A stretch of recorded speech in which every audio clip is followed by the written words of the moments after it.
Assalamualaikum warahmatullahi wabarakatuh. Saya Raihan Raditya dari kelas 95 absen 24. Di sini saya akan menjelaskan materi agama Islam yaitu KD.3.11 tentang akikah dan kurban menumbuhkan kepedulian umat. Yang pertama langsung saja pengertian akikah secara bahasa dan istilah. Akikah secara bahasa yaitu adalah memotong dan memutus. Sedangkan dari referensi lain, akikah adalah rambut yang tumbuh di kepala bayi saat lahir. Akikah menurut istilah yaitu adalah suatu bentuk kegiatan menyembelih hewan setelah kelahiran bayi dan mencukur rambutnya sebagai ungkapan rasa syukur atas kelahiran tersebut. Selanjutnya adalah pengertian kurban secara istilah dan bahasa. Kurban secara bahasa berasal dari kata koroba yang berarti dekat atau mendekatkan. Sedangkan secara istilah, kurban adalah suatu bentuk ibadah dalam bentuk penyembelihan hewan-hewan tertentu untuk sebagai dasar dari perintah Allah Subhanahu wa taala dan petunjuk Rasulullah Shallallahu alaihi wasallam untuk harapan dapat mendekatkan diri kepadanya.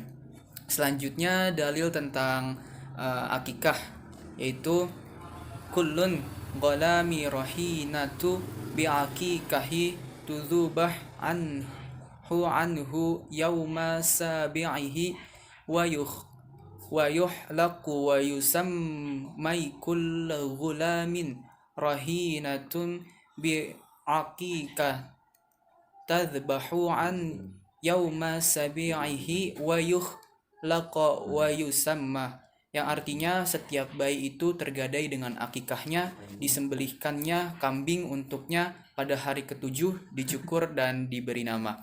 Selanjutnya yaitu adalah dalil tentang kurban yang berada dalam surat Al-Kautsar ayat 2 yang berbunyi Bismillahirrahmanirrahim fasalli lirabbika wanhar, yang artinya maka laksanakanlah sholat karena Tuhanmu dan berkurbanlah sebagai sarana untuk mendekatkan kepada Tuhanmu.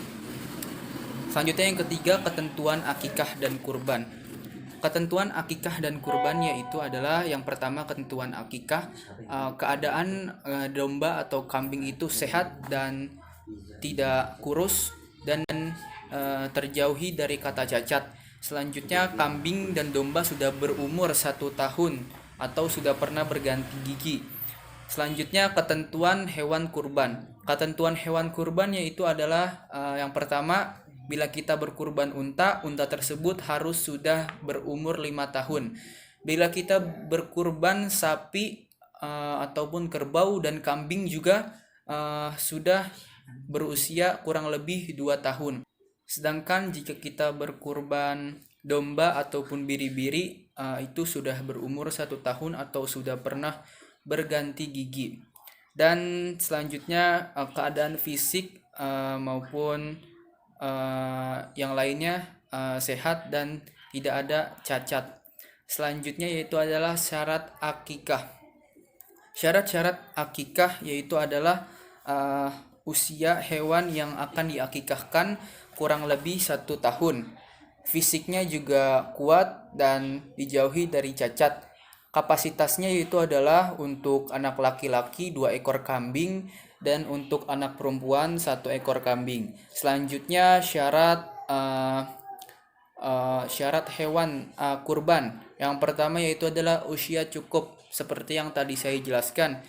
Unta 5 tahun, sapi, kerbau ataupun kambing kurang lebih 2 tahun, dan domba serta biri-biri itu minimal 1 tahun atau sudah pernah berganti gigi.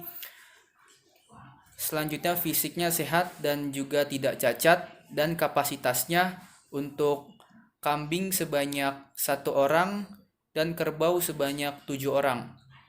Selanjutnya tata cara penyembelihan hewan akikah.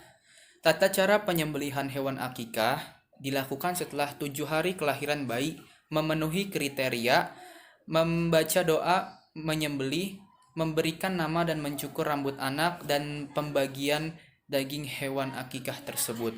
Selanjutnya tata cara untuk menyembelih hewan kurban. Yang pertama adalah hewan kurban dirobohkan ke arah kiri dan menghadap kiblat. Setelah itu kita sembelih dan tidak lupa untuk membaca doa menyembelih. Selanjutnya kita setelah mati, benar-benar mati, kita gantung hewan kurban dengan posisi kedua kaki belakang diikat di atas agar darah bisa keluar secara sempurna. Selanjutnya yang keenam, pembagian daging akikah dan daging kurban. Yang pertama, pembagian daging akikah. Pembagian daging akikah dibagikan kepada orang-orang dalam bentuk atau sudah dimasak. Sedangkan pembagian hewan kurban hasilnya dibagikan kepada fakir miskin fakir miskin dalam keadaan mentah, dan yang berkurban boleh mengambil 1/3 hewan yang dikurbankannya. Yang terakhir yaitu hikmah ibadah akikah dan kurban. Yang pertama, hikmah ibadah akikah adalah membebaskan anak dari ketergadaian, menghidupkan sunnah Nabi, melindungi anak dari gangguan setan, dan perwujudan rasa syukur. Selanjutnya, hikmah ibadah kurban adalah menumbuhkan kepedulian, mendekatkan diri kepada Allah, dan mengingatkan pengorbanan atas nabi-nabi kita terdahulu, khususnya Nabi Ibrahim alaihissalam, serta menghidupkan sunnah-sunnah Nabi. Demikian penjelasan singkat yang dapat saya sampaikan. Kurang lebihnya mohon dimaafkan apabila ada salah-salah kata maupun yang disengaja atau yang tidak disengaja. Akhir kalam, wabillahi taufik wal hidayah. Wassalamualaikum warahmatullahi wabarakatuh.